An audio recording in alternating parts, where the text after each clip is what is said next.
শত্রুর হাত থেকে রক্ষা পেতে ইসলামে কিছু বিশেষ আমল ও দোয়ার উল্লেখ রয়েছে যা আল্লাহর সাহায্য লাভে সহায়ক হতে পারে। এই আমলগুলো শত্রু বা বিপদ থেকে নিরাপত্তা ও সুরক্ষা লাভের জন্য গুরুত্বপূর্ণ। নিচে কিছু বিশেষ আমল ও দোয়া বিস্তারিত আলোচনা করা হল। ১. আল্লাহর প্রতি পূর্ণ আস্থা ও তাওয়াক্কুল।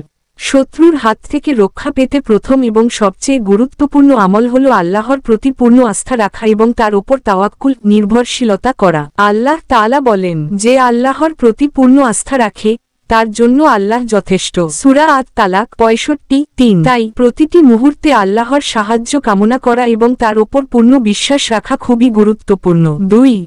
আয়াতুল কুরসি।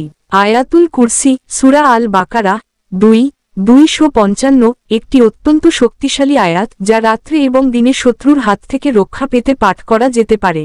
এই আয়াতটি শত্রু বা বিপদ থেকে নিরাপত্তা প্রদান করার জন্য বিশেষভাবে পাঠ করা হয়। রাসূল সাল্লাল্লাহু আলাইহি ওয়াসাল্লাম বলেছেন, যে ব্যক্তি প্রতিদিন সকালে আয়াতুল কুরসি পাঠ করবে আল্লাহ তার জন্য প্রতিরক্ষা স্থাপন করবেন এবং শয়তান তাকে কখনোই কিছু করতে পারবে না। সহিহ বুখারী। ৩. মুআউযাতাইন সূরা ফালাক ও সূরা নাস। সূরা আল ফালাক ১১৩ এবং সূরা আল নাস ১১৪, এই দুইটি সূরা পড়লে শত্রু এবং বিপদ থেকে রক্ষা পাওয়া যায়। রাসূল সাল্লাল্লাহু আলাইহি ওয়াসাল্লাম এই দুটি সূরা প্রতিদিন ৩ বার পড়তে বলেছেন, বিশেষত রাতে শত্রু ও বিপদ থেকে নিরাপত্তা পাওয়ার জন্য।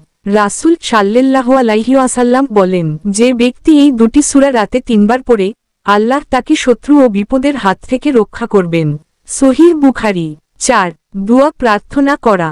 শত্রু বা বিপদ থেকে রক্ষা পাওয়ার জন্য বিভিন্ন দোয়া রয়েছে যা নিয়মিত পাঠ করা যেতে পারে। সেগুলোর মধ্যে অন্যতম দোয়া আফাওয়াজ আল্লাহুমা ইন্নী আউযুবিকা মিন শাররি মা আমিলু ওয়া মিন শাররি মা লা আমিলু।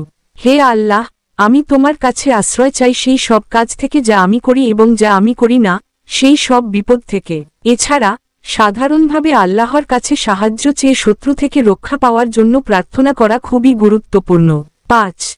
নফল নামাজ ও আমল। নামাজ, বিশেষ করে সুন্নত এবং নফল নামাজ, শত্রুর হাত থেকে রক্ষা পেতে গুরুত্বপূর্ণ ভূমিকা পালন করে। রাসূল সাল্লাল্লাহু আলাইহি ওয়াসাল্লাম বলেছেন, যে ব্যক্তি ৫ ওয়াক্ত নামাজ নিয়মিত পড়বে এবং সুন্নত ও নফল নামাজ করবে তার জন্য আল্লাহ দুনিয়া ও আখিরাতে রক্ষা পাঠাবেন। সহিহ মুসলিম। ৬. দুয়া আল্লাহর নাম ইয়াকাউয়ু। প্রতিদিন ইয়াকাউয়ু, হে শক্তিশালী আল্লাহ, এই নামটি একাধিক বার পড়তে পারেন। এটি শক্তি ও নিরাপত্তা প্রদান করার জন্য বিখ্যাত একটি নাম। শত্রুর মোকাবিলায় এটি বিশেষভাবে উপকারী হতে পারে। ৭. সৎকর্ম ও দান খয়রাত। নিয়মিত সৎকর্ম করা এবং দান খয়রাত শত্রুর হাত থেকে রক্ষা পেতে সহায়ক হতে পারে। আল্লাহ তাআলা বলেন, তোমরা দান করো তাহলে আল্লাহ তোমাদের বিপদ থেকে রক্ষা করবেন। সূরা আল বাকারা ২:২৬৭-২৭০। নিয়মিত সৎকর্ম এবং দান খয়রাত শত্রুর কুপ্রভাব থেকে মুক্তি এনে দেয়। ৮. খালি সূরা কাউসার ৩:৮। সূরা কাউসার একটি ছোট সূরা, কিন্তু এটি পড়ার মাধ্যমে বিপদ, শত্রু এবং অসুবিধা থেকে মুক্তি পাওয়া যেতে পারে। এটি জীবনে শান্তি এবং সুরক্ষা নিয়ে আসে। ৯. আল্লাহর স্মরণ ও ধৈর্য। শত্রু বা কোনো বিপদের মুখোমুখি হলে ধৈর্য ধারণ করা এবং আল্লাহর স্মরণ করা খুবই গুরুত্বপূর্ণ। শত্রু যখন কোনো কষ্ট বা অশান্তি দেয় তখন শান্ত থাকতে এবং আল্লাহর দিকে মনোনিবেশ করা সহায়ক হতে পারে।